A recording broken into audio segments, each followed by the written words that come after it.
Bonjour à tous, bienvenue pour cette table ronde sur le thème numérique et ETI, comment impulser et mettre en œuvre un programme de transformation. Je vais me présenter en deux mots, je m'appelle Florent Labbé, je suis directeur au sein du cabinet de conseil Niji. Je dirige le conseil dans la région ouest.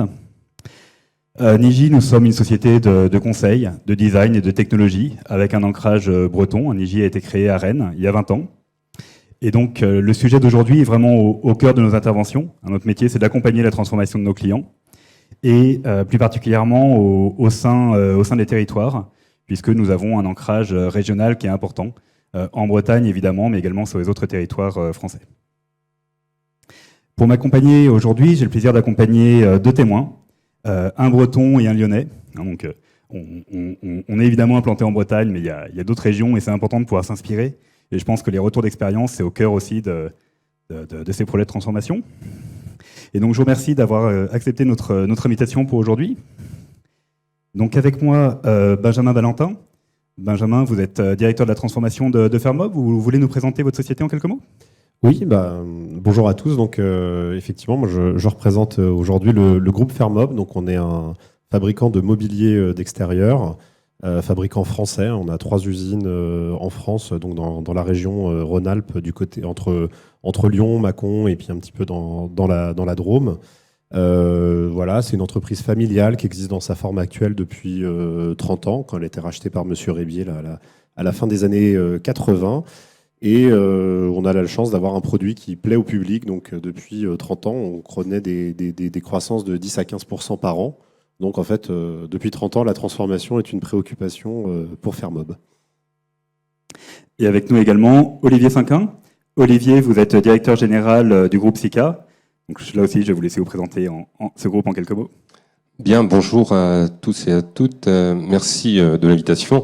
Donc effectivement, je suis le directeur général d'une coopérative agricole située dans le Nord Finistère, la SICA de Saint-Paul. Alors peut-être que ça vous dit pas en termes de nom. On a 3 marques commerciales qui sont plus connues du grand public. La première, c'est Prince de Bretagne pour du légume frais, numéro 1 en légumes bio au niveau national depuis une vingtaine d'années. La deuxième, c'est Kérisnel en horticulture, et donc c'est là que on se retrouve un petit peu en collaboration avec Benjamin. Et la troisième, qui est plus connue également, et qui dessert ici le port de Saint-Malo, c'est la Brittany Ferries, qui est une de nos filiales. Et donc la SICA de Saint-Paul, effectivement, c'est l'horticulture, du légume et un petit peu de logistique. Merci.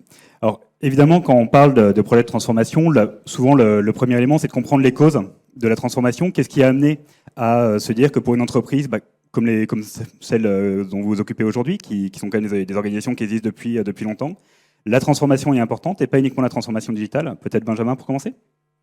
Oui, en fait, ce poste de directeur de la transformation que j'occupe, on l'a créé il y a 4 ans, donc avec Monsieur Rébier, mon PDG, en se basant sur un constat. Donc, je vous dis, l'entreprise, elle croît depuis très longtemps, donc elle évolue, elle se transforme, sauf que on arrivait tout doucement à la barre des 100 millions d'euros. Ça veut dire des marches à franchir chaque année qui sont de plus en plus grandes. Nous, à la base, on est une entreprise industrielle, donc on sait fabriquer, on sait peindre, on sait distribuer. Donc faire la croissance pour un fabricant, c'est OK, si je veux faire 10% de plus, il faut que je fabrique 10%. Si je veux vendre 10% de plus, il faut que je fabrique 10% de plus. Donc on savait faire grossir nos capacités industrielles. En revanche, tous les métiers autour de ça, le marketing, le commerce, la finance et même une grande partie de la supply chain, tous ces métiers-là, ça faisait 10 ou 15 ans qu'ils continuaient à travailler de la même manière. Et on voyait bien que les effets volume, le nombre de commandes qui ne fait qu'augmenter, le nombre d'expéditions à gérer, le nombre de clients qu'on a en face de nous à devoir gérer en relation client, les territoires de plus en plus vastes que nos commerciaux doivent couvrir. Tout ça, on n'y arrivait plus avec les manières de faire qui avaient assez peu bougé. Et donc, l'idée d'impulser cette transformation, c'était vraiment de dire la transformation, en fait, elle doit jouer sur 3 axes. C'est permettre et accompagner la croissance, redonner de la productivité aux équipes, parce qu'en fait, on se rend compte qu'au bout d'un moment, quand la seule réponse, c'est d'embaucher des gens en plus, on crée des organisations qui sont peu productives, mal organisées et tout. Donc, il faut revoir ça. Et puis, le dernier point, c'était aussi la transformation, elle doit être au service de la sérénité des collaborateurs, parce que, alors, on n'est pas une start-up, mais en fait, prendre 10% en plus tous les ans dans une entreprise comme la nôtre, en général, c'est 10% de travail en plus pour le collaborateur. Donc au bout d'un moment, même si, vu de l'extérieur, c'est hyper séduisant, moi, mes collaborateurs, quand j'arrive en début d'année, je leur dis l'année prochaine, c'est 10% de plus.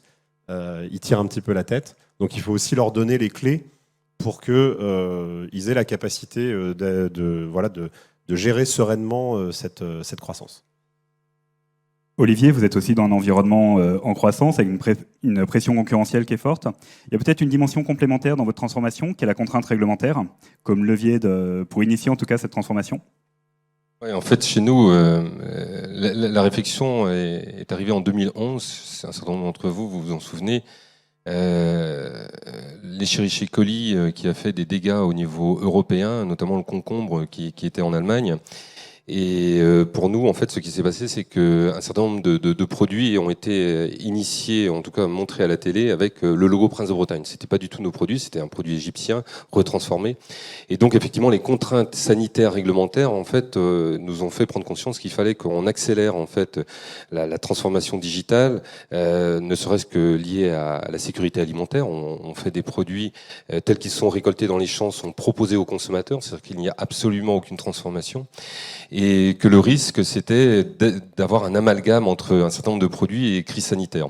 Alors, c'est pas les mois passés qui vont nous dire que la crise sanitaire, finalement, elle est passée, elle peut revenir. Et donc, il nous appartenait en qualité de metteur en marché de produits alimentaires, frais qui plus est, donc avec une gestion extrêmement rapide, c'est-à-dire qu'il y a zéro stock chez nous. Le produit, il est récolté ce matin, mis en vente tout de suite, et il part à 13h. C'est le cas de la fraise ce matin. Il y avait 700 kilos exactement de fraises Marat des Bois à vendre. C'est parti, ça va être livré ce soir en magasin, donc on est vraiment en stock zéro. Donc il nous fallait quelque chose d'extrêmement puissant. Et donc ce qui s'est passé en 2011, nous on l'a considéré effectivement, même si c'était très réglementaire, très sanitaire, ça a été une vraie opportunité parce qu'on s'est dit, là il y a quelque chose à faire, de se démarquer en fait de nos concurrents en mettant en place une vraie stratégie digitale et pas que réglementaire, parce qu'on a eu un schéma je dirais très structurant et qui continue à se mettre en place, lié à la traçabilité, à la data et tout ça. Donc c'était vraiment, entre autres, lié à une crise sanitaire qui date de 2011, mais en tout cas sur laquelle on a plutôt surfé parce que c'est une vraie opportunité pour nous. Et du coup, donc, une fois qu'on a la conviction que l'entreprise doit se transformer, l'un des premiers points, c'est de se poser la question de quels sont les bons chantiers à lancer, comment s'inspirer, comment lancer les bonnes initiatives. Et je crois que dans vos deux démarches, la veille a eu un rôle très, très important. Est-ce que vous pouvez nous en parler un petit peu ? Alors, chez nous, chaque entreprise a une vraie histoire. Chez nous, ce qu'on demande à chaque cadre, chaque responsable de BU, c'est d'être en veille stratégique sur son domaine. Si je prends le digital, notre DSI, bien évidemment, il est adhérent du GIRAD, ADN Ouest ou d'autres d'autres structures. Et en fait, on ne pourra progresser, certes en étant performant dans notre activité, mais aussi en faisant du benchmark, d'avoir de la transversalité, d'avoir de l'ouverture sur d'autres segments. Bien évidemment, les autres univers peuvent absolument aider et accompagner en fait la transformation agricole, qui est un segment d'activité qui est certes important, notamment en Bretagne. Mais en fait, pour nous, il est évident que chacun des directeurs de BU doivent avoir une veille constante et ensuite de trouver les bons partenaires. On a beaucoup travaillé avec la French Tech, on a beaucoup travaillé avec des incubateurs de start-up, on a été visiter la station F à Paris également. On a eu la chance de collaborer, et Hugues est là, avec Niji qui nous a accompagnés, mais j'y reviendrai tout à l'heure, sur pas mal d'éléments. En fait, nos partenaires doivent être de manière un peu basique, nos yeux et nos oreilles, un petit peu notre intelligence également. Et si je cite Niji, c'est parce qu'en fait aujourd'hui, on a trouvé des collaborateurs qui ont compris notre métier. Notre métier, je disais, c'est du flux ultra tendu. Et en fait, outre le dossier initial qui était la sécurité alimentaire, on s'est dit, il faut aller bien au-delà. On a missionné en fait nos partenaires, dont Niji, d'aller au salon à Los Angeles, le CES, pour savoir ce que serait demain l'alimentaire, ou en tout cas la livraison des produits alimentaires en zone urbaine. Vous savez, enfin c'est pas un scoop, en 2040, 2030, 2050, 80, entre 70 et 80% de la population vivra en zone urbaine. Et pour nous qui sommes à la Pointe-Bretagne, livrer des villes comme Berlin ou Madrid, ou Rome ou Milan, ça devient très compliqué, notamment avec ce qui se passe aujourd'hui au niveau logistique, avec les ZFE, les zones à faible émission, où en fait les camions ne pourront plus avoir accès. Et donc on a constitué un projet, je dirais c'est un peu le point de démarrage, c'est comment demain la CICAD Saint-Paul, avec nos produits, que ce soit horticoles ou légumes frais, comment demain on peut capter la smart city, c'est-à-dire la connexion qu'il va y avoir avec le consommateur. On y reviendra, le e-commerce, les casiers réfrigérés. Donc notre programme en fait a été constitué grâce à des partenaires, grâce à une veille en fait extrêmement puissante. Et il faut trouver des partenaires. Nous on n'a pas je dirais la prétention d'être les meilleurs, mais par contre il faut trouver des bons relais. Il faut que les gens s'investissent. Je vais reprendre une équipe de chez Niji était également allée à un salon en Israël, le Foodtech. Israël est un des pays les plus développés en termes de recherche pour l'agriculture. C'est une volonté politique, et pour nous ça a été extrêmement enrichissant. Donc voilà, donc on travaille essentiellement en benchmarking et en veille, et pour nous c'est vraiment important. Donc effectivement, la veille pour s'inspirer, pour nourrir les réflexions. Et puis ce qui est important, c'est aussi la démarche et le rythme qu'on va donner à la transformation. Et j'ai trouvé que votre témoignage de ce point de vue-là était particulièrement intéressant. C'est vrai que souvent, on veut lancer un grand programme de transformation. Il faut trouver un nom, il faut mettre un logo. Et c'est pas du tout ce que vous avez fait. Ah oui, alors nous, on a pris... pour la petite histoire, moi, avant de travailler chez Fermob, je travaillais dans le conseil. Donc j'allais chez des clients et je leur disais, voilà, on va faire un programme de transformation, le logo, la newsletter du programme, la grande démarche pour mobiliser et tout. Bon, quand on s'est posé avec mon PDG, on a dit on va faire tout sauf ça. Parce que nous, notre volonté, c'est de dire que la transformation, elle fait partie du quotidien de nos collaborateurs. Donc oui, il y a un directeur de la transformation. Oui, après quelques années, maintenant, j'ai 3-4 chefs de projet qui travaillent avec moi. Mais en fait, on est là pour accompagner en fait, les collaborateurs, accompagner les différents métiers de l'entreprise. Je dirais que il n'y a pas besoin de se casser la tête pour trouver ce qu'il faut faire dans le cadre de ce projet de transformation, parce que la plupart de nos collaborateurs opérationnels ou même membres du comité de direction, finalement, ils connaissent leurs problématiques et la plupart du temps, ils savent quelles sont les bonnes solutions à appliquer. En revanche, ce qu'ils n'ont pas, c'est du temps pour mener ces projets, parfois un manque aussi de méthodologie et d'habitude pour travailler de manière très transverse, parce qu'aujourd'hui, oui, c'est peut-être la direction commerciale qui a très envie d'un CRM, mais en fait, quand on tire tout le fil derrière, c'est le service client, c'est aussi un petit bout de la supply chain. Enfin, ça implique beaucoup de gens. Je passe la partie informatique aussi qui va avec. Donc, il faut avoir cette capacité transverse. Et puis, l'autre chose qu'apporte la transformation, c'est que nous, on vient avec aussi des budgets d'investissement dédiés pour ces projets-là. Donc ça fait aussi tout de suite retomber la pression, c'est-à-dire que je ne vais pas mener un projet de transformation en prenant sur le budget de telle ou telle direction. On a une poche budgétaire qui est consacrée à ça, donc moi j'apporte des solutions. Vous voulez expérimenter, je ne sais pas quoi, une nouvelle appli sur les salons commerciaux pour capter des contacts en prenant des photos de cartes de visite, eh ben, pas de problème, on fait l'expérimentation, on met en place le petit budget. À la fin, on fait un bilan, ça fonctionne très bien, on l'intègre, on le connecte avec le CRM, on fait toutes ces choses-là. Mais voilà, nous, on arrive, on est à leur disposition. En revanche, les projets, on les fait avec eux. Moi, j'ai des projets que j'aimerais mener chez Fermob, je sais qu'ils seraient utiles pour l'entreprise, mais je n'ai pas de porteur métier en face. Aucun intérêt à ce que ce projet soit fait par la direction de la transformation de manière complètement autonome, parce que bon, on est très capable, on le ferait très certainement en respectant le budget, en respectant le planning. Sur le moment, on dirait que c'est un succès, mais vous viendriez 6 mois ou 1 an plus tard, le truc il serait en déshérence. Donc, donc la clé, c'est vraiment de faire avec et après de s'adapter aussi au rythme des collaborateurs. Moi, je suis dans une entreprise où il y a de la saisonnalité. Donc, je ne vais pas lancer des grandes manœuvres au mois d'avril, mai, juin, quand on vend du salon de jardin à tour de bras, quand les usines tournent à plein régime. Les projets, il faut les initier dans la période, par exemple, actuelle, entre septembre et décembre. En revanche, moi, ce que je vais apporter, c'est la capacité à garder de la continuité sur ces projets-là pendant la période haute, là où avant, quand on n'avait pas une équipe transformation, le projet, il démarrait, et puis au mois de février, les commandes arrivent, ça y est, c'est le business, on pose le stylo, le projet, on le remet dans un carton, et puis peut-être on le ressortira en septembre. Donc il faut vraiment être dans ce rythme-là, et je pense avoir la capacité à se mettre à hauteur d'homme, à hauteur des collaborateurs.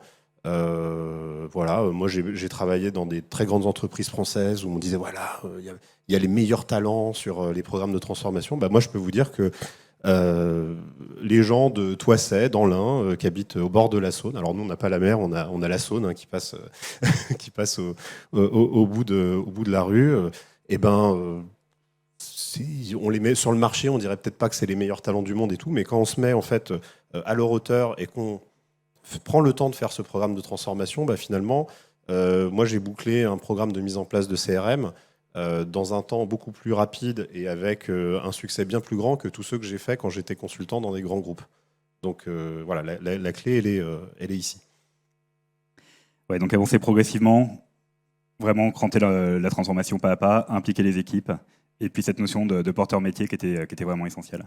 Ouais, c'est ça. Et puis on commençait par des petites choses et en fait valider. C'est-à-dire que souvent, on se dit les collaborateurs, ils n'ont pas beaucoup de maturité avec le digital et tout. Oui, parce que on se projette déjà à la fin de l'histoire, quoi. Si moi, Fermob, je me dis je vais faire la même chose, proposer la même expérience que ce qui se passe dans un magasin Ikea, oui, je vais perdre mes collaborateurs.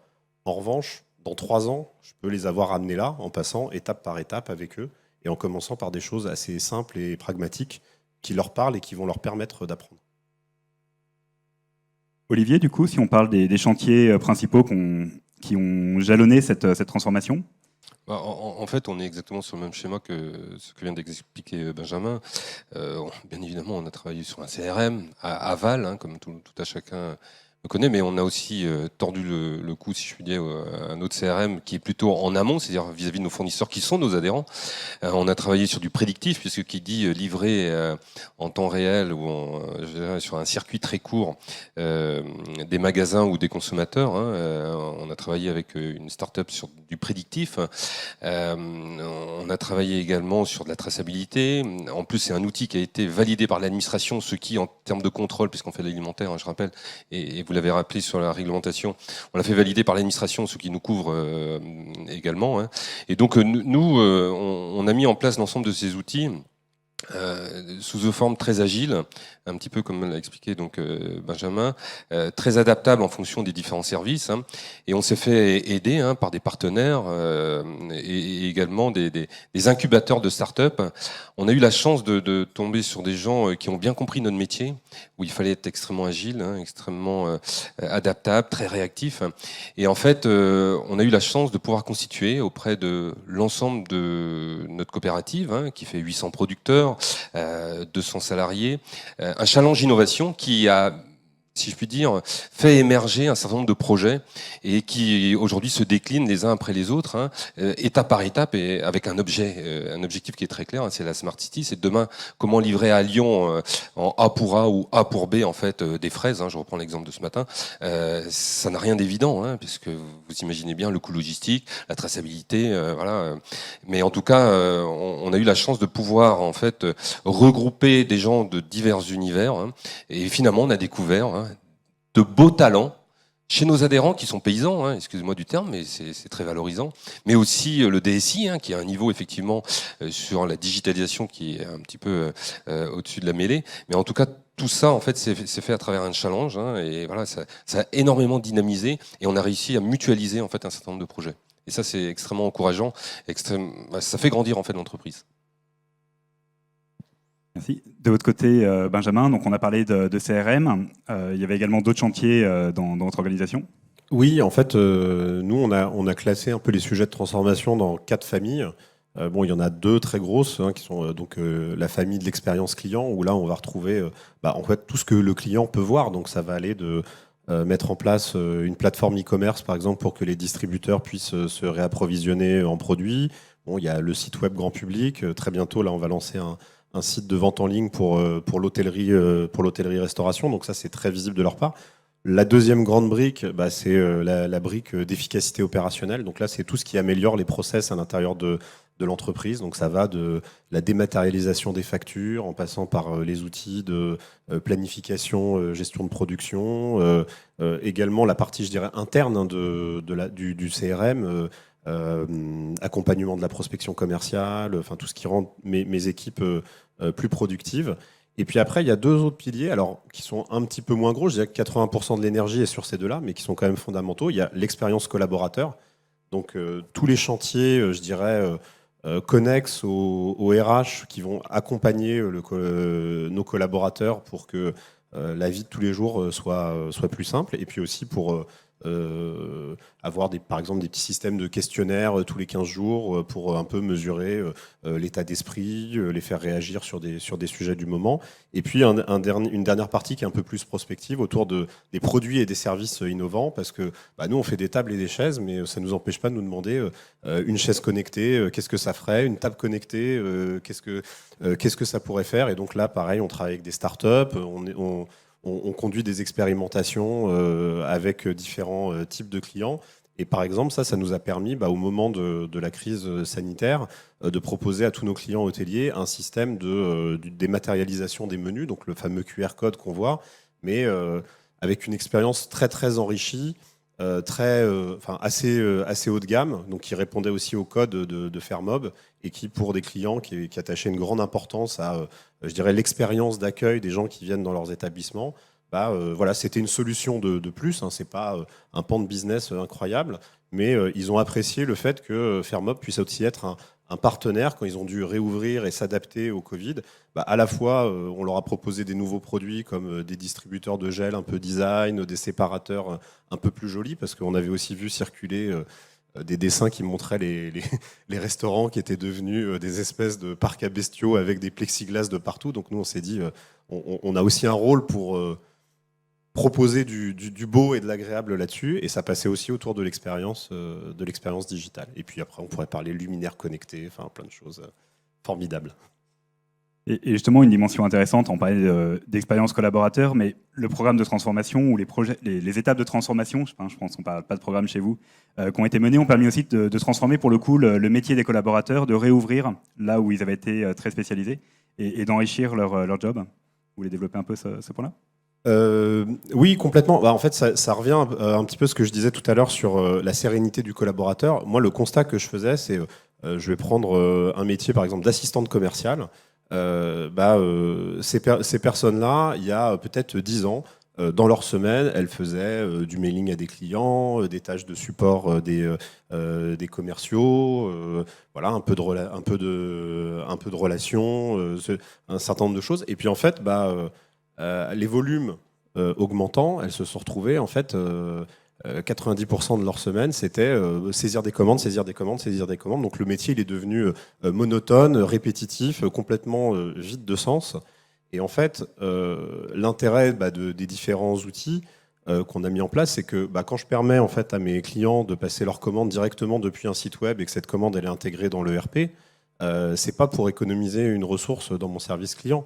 C'est surtout pour me dire que la ressource qui passait 4 jours par semaine à faire de la saisie de commande, finalement, elle n'y passe plus qu'un jour. Derrière, je la redéploie sur d'autres métiers. Elle peut gérer, par exemple, le portefeuille de ses clients. Elle peut être proactive pour appeler les clients quand on a des problèmes de retard, d'allongement des délais, comme on a pu avoir ces derniers temps avec tous les problèmes d'approvisionnement sur les matières premières, enfin tout ce qu'on a, toutes les galères qu'on a connues. Donc, elles ont pu retrouver du relationnel, de la variété dans leur métier, et du coup, à nouveau, voilà, s'épanouir, parce que moi, un des trucs qui m'a choqué quand je suis arrivé chez Fairmob, c'est que je me suis dit, j'arrive dans une entreprise, on parlait beaucoup à ce moment-là de l'implication des collaborateurs, voilà, l'attachement à la marque et tout. J'avais des collaborateurs super impliqués, on est là depuis 10 ans chez Fairmob, on adore les produits, on adore la marque. Et puis quand j'allais me poser à côté d'eux, en même temps, ils me disaient, je déteste mon travail. Parce que finalement, effectivement, le volume de travail augmentant, les tâches s'étaient appauvries. Et on avait des collaborateurs qui étaient en souffrance, malgré tout l'attachement toute l'implication qu'ils pouvaient avoir. Et la transformation, ça sert aussi à remettre le curseur au bon niveau de ce point de vue-là. Alors justement, l'attractivité des bassins d'emploi, comment retenir les collaborateurs, c'est un sujet qui est revenu plusieurs fois déjà au cours des tables rondes ou des ateliers aujourd'hui au Forum économique breton, et ça va continuer. attirer les talents pour transformer quand on est dans la Saône, quand on est à Saint-Paul-de-Léon, c'est un vrai challenge également. Et je pense que c'est quelque chose que vous avez traversé tous les deux. Comment vous avez réussi justement à attirer les ressources dont vous aviez besoin pour vos projets? C'est vrai que c'est un vaste sujet, collaborateur dans l'entreprise, mais également en production, c'est un vrai sujet. En fait, c'est en leur donnant la capacité et de l'autonomie, c'est-à-dire que, je disais tout à l'heure, chaque responsable de BU a de l'autonomie sur la gestion de son équipe, a de l'autonomie d'aller faire de la veille, a de l'autonomie d'aller chercher les bons partenaires. Et en fait de constituer, si je puis dire, le vrai challenge, ou en tout cas de se donner un axe de direction qui est très clair, hein, qui va vers le consommateur. Dans les axes également sur lesquels nous travaillons, c'est les attentes sociétales. On voit bien les circuits courts, on voit bien que tout ce qui est le produit fraîcheur, le vegan, le sans OGM, sans pesticides. Et donc nous, on doit travailler là-dessus. Donc chacun des responsables doit travailler de manière très autonome. Et donc lorsqu'on les recrute, hein, on leur vend, si je puis dire, on les séduit, hein, on les séduit dans ce partenariat où finalement il y a une vraie histoire à construire, et c'est à eux de la construire. Nous, on accompagnera à différents niveaux, hein, en tout cas les jeunes talents, et Dieu sait qu'il y en a plein en Bretagne, plein dans le Finistère, mais plein localement. Hein. On a découvert, en faisant venir la French Tech chez nous, qu'il y avait des gens brillants, en fait, qu'on ne connaissait pas, et qui ne nous connaissaient pas. Et donc, c'est tout ce réseau, en fait, qui nous permet aujourd'hui de faire grandir, soit sous forme de salariat, hein, mais également sous forme de partenariat, et on est plutôt, en fait, dans une approche binaire, mais en tout cas très ouverte.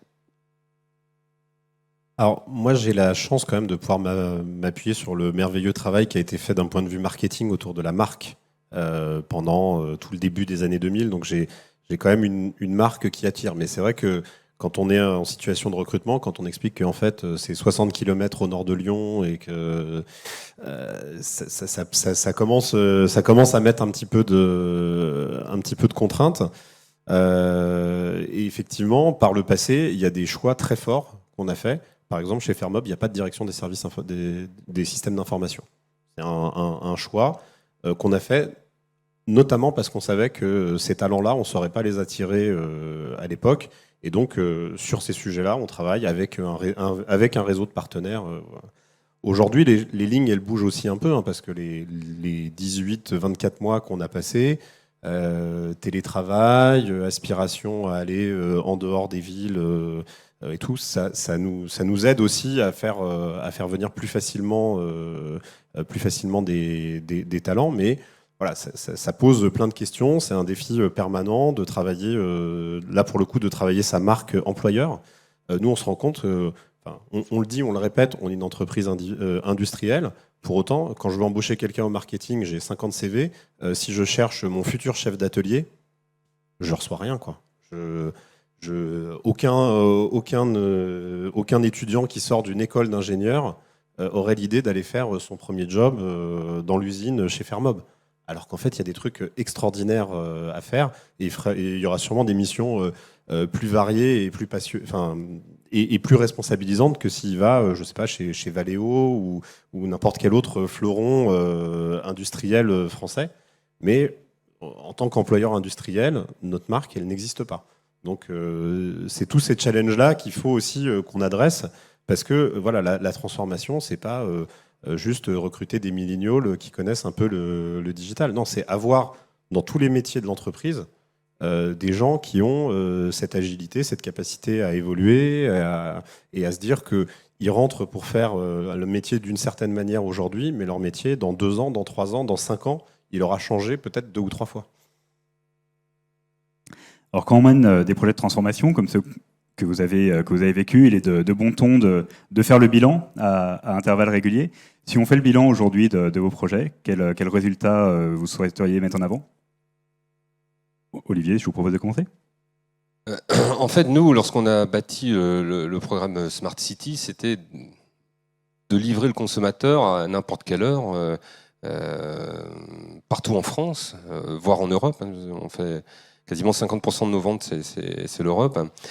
Mais en fait, comme on est sur des produits extrêmement frais, ils sont récoltés tous les matins, ils sont mis en vente tous les matins, refroidis éventuellement, il nous fallait déjà constituer une base logistique. Donc, dans notre histoire, on y avait pensé dès 2007. 2011, ça avait démarré. Malheureusement, des recours de tiers, c'est tout ce que je dirais, nous ont fait perdre à peu près 10 ans, puisque la plateforme vient d'être ouverte depuis quelques mois, depuis le 28 décembre 2020. Donc, alors que le premier coup de pioche a été donné le 3 octobre 2011. C'était d'abord de regrouper l'offre pour être, je dirais, sur une vraie plateforme logistique qui regroupait l'ensemble de nos volumes.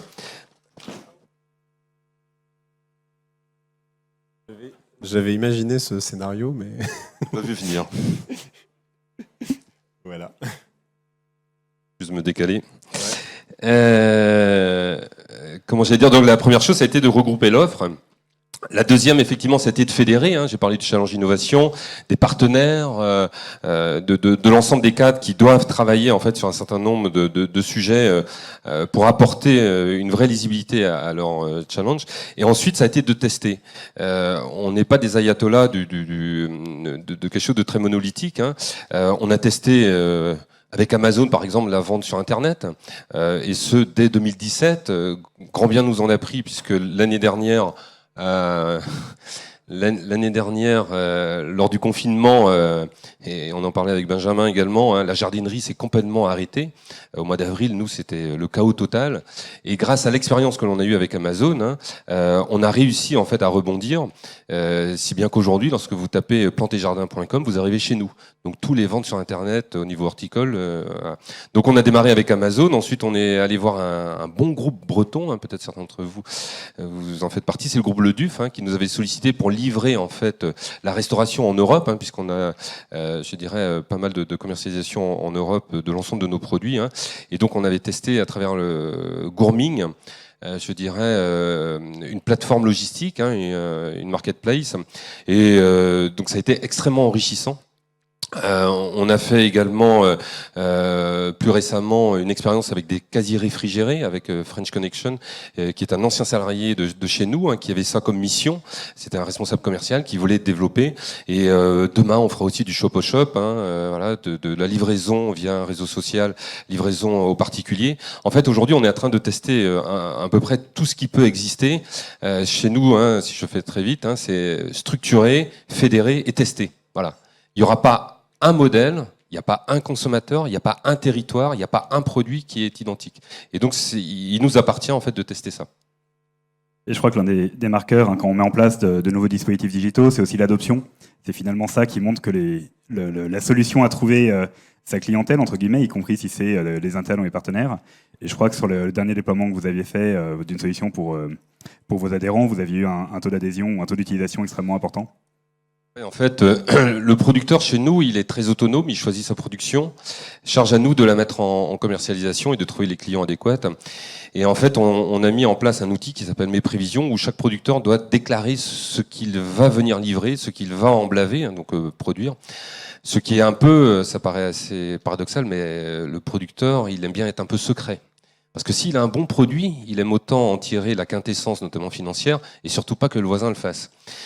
Et donc du coup, nous, par rapport à l'objectif qui est bien de livrer le consommateur à destination sur des produits frais, on a mis en place donc un outil qui s'appelle Mes Prévisions et surprise, tous les producteurs ont bien compris le challenge. Et donc aujourd'hui, à 78%, alors vous aurez toujours des réticents, vous connaissez, mais en tout cas, allez, de manière très macro, 80% aujourd'hui de nos producteurs adhèrent en fait à cette démarche, ce qui nous permet aujourd'hui de structurer, alors sans dévoiler de secret, on travaille sur d'autres aspects de telle façon à être encore plus performant vis-à-vis du consommateur. On a parlé de circuits courts, on a parlé de produits frais, de traçabilité, de sécurité alimentaire, et donc on est en train de travailler là-dessus. Maintenant qu'on a le minerai centralisé, déclaré, avec une volumétrie, on va pouvoir être, sans doute, et j'espère en tout cas, être plus performant. Benjamin, même question, après quelques années de recul sur la transformation de Fermob.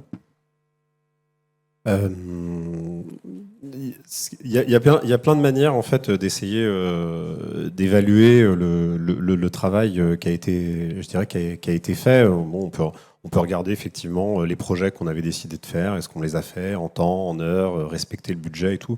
Là-dessus, je dirais globalement oui. Moi, à la rigueur, le truc dont peut-être je suis le plus fier, c'est qu'on a su arrêter des projets parce que pareil, dans ma vie précédente, on vendait beaucoup cette démarche dans le monde digital, dans les démarches agiles, on sait expérimenter, et puis à un moment dire non.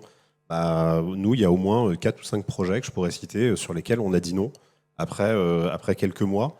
Et ça, je trouve que c'est un indicateur fort parce que c'est aussi un indicateur de confiance du comité de direction de l'entreprise dans la démarche de transformation. C'est-à-dire que ce sont des noms qu'on a su donner de manière sereine et qu'on n'a pas vécu comme des échecs. Au contraire, on a dit très bien, oui, on a mis quelques dizaines de milliers d'euros pour investir sur ce sujet-là, pour l'explorer, pour le comprendre.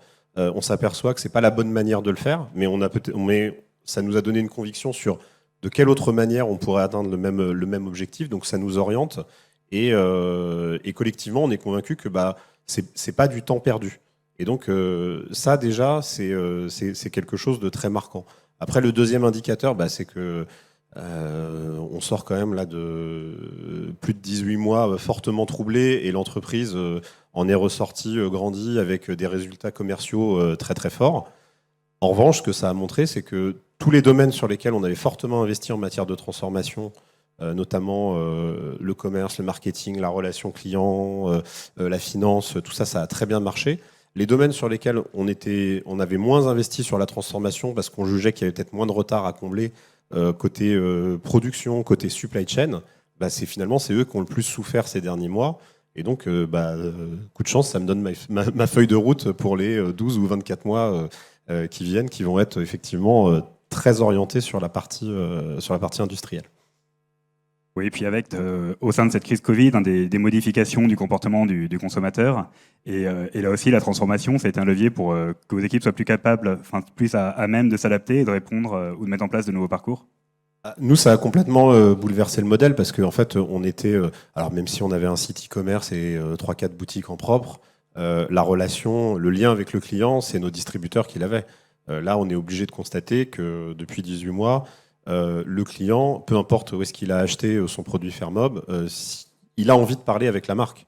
Il a envie de l'interpeller par les réseaux sociaux, il a envie de l'interpeller parce qu'il a une question sur l'entretien de ses produits, parce qu'il a un SAV, et que la réponse qui était faite quand quelqu'un trouvait le numéro de téléphone ou un email pour arriver chez Fermob, la réponse qu'on lui disait, c'était adressez-vous à votre distributeur, il va s'occuper de vous.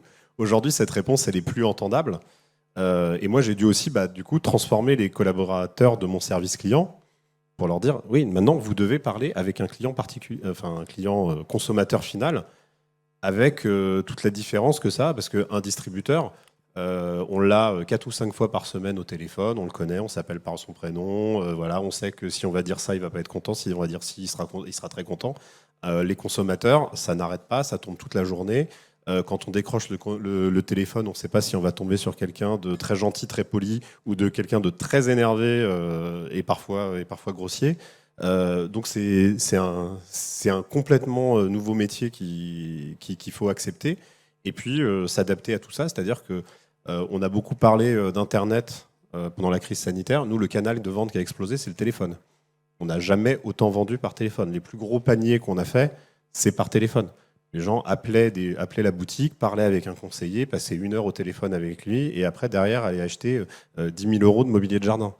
C'était un truc complètement extraordinaire. Sauf que comment on prend le paiement par téléphone? Alors bon, les premières fois, ça va, je note le numéro de carte bleue, je le rentre dans le TPE. Donc il a fallu amener aussi des solutions de paiement et d'accompagnement pour s'adapter à ce canal qui était un peu le canal surprise de la période. J'imagine que dans les personnes qui sont ici, il y en a un certain nombre qui ont des projets de transformation à venir. Quels conseils on peut leur donner pour se lancer? Et peut-être prétentieux d'avoir la vérité.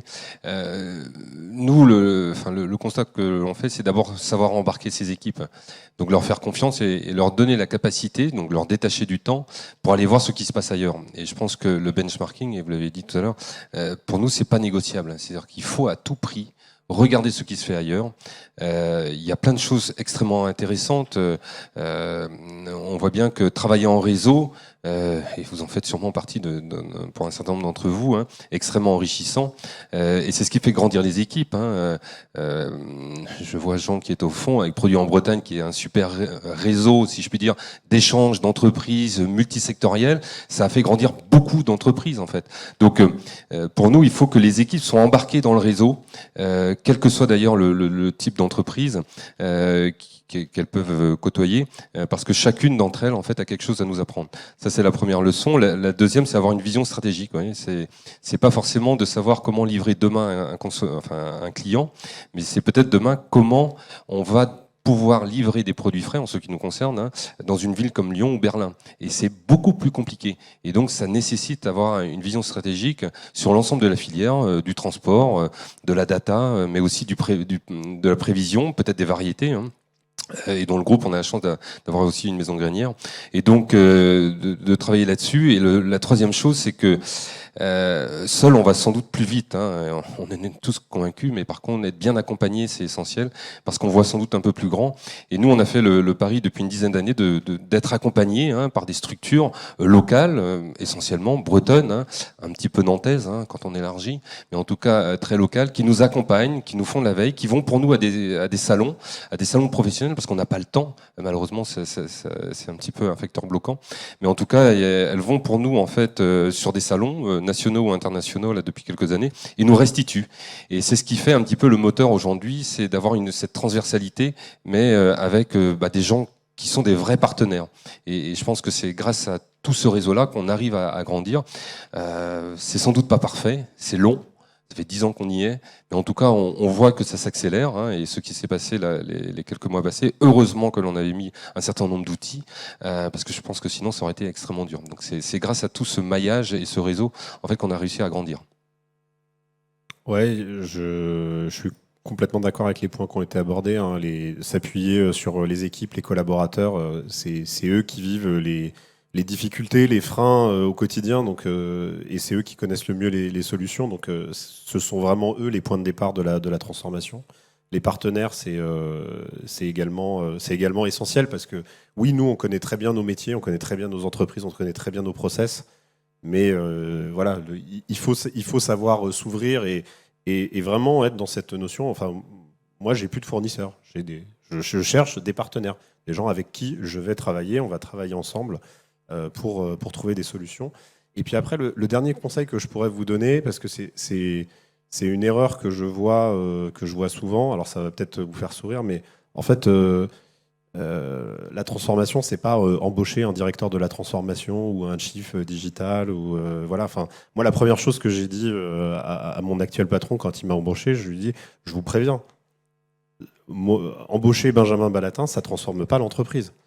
Ça va, enfin, moi, je peux, pendant quelques mois, je vais faire des trucs bien, je vais vous faire 2-3 PowerPoint, vous dire, voilà, les sujets que j'ai identifiés, ce qu'il faut mener et tout. Mais après, il faut faire.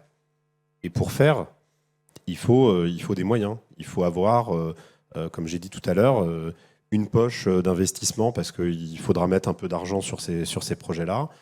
Il faut savoir qu'il y aura peut-être aussi quelques chefs de projet opérationnels à embaucher pour accompagner les équipes et démultiplier cette démarche.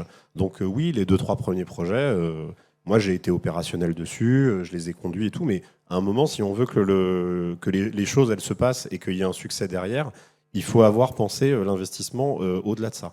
Et moi j'ai vu par le passé effectivement des entreprises où voilà, au bout de 12 ou 18 mois, on sortait un chief digital en disant il était incapable de transformer l'entreprise. Mais c'est pas une personne qui transforme la boîte, ça peut être un point de départ, et c'est pas le seul point de départ possible, on n'est pas obligé de passer par là, mais en tout cas, si c'est le point de départ que vous avez choisi, ayez conscience que ça n'est que le point de départ. Merci beaucoup. On arrive au bout du temps qui nous était accordé pour cette table ronde. Est-ce qu'on a le temps de prendre une ou deux questions si vous en avez ?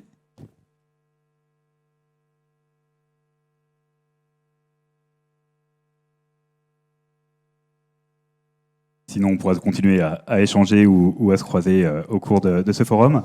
Merci beaucoup pour ces témoignages. Merci beaucoup. Avec grand plaisir. Merci.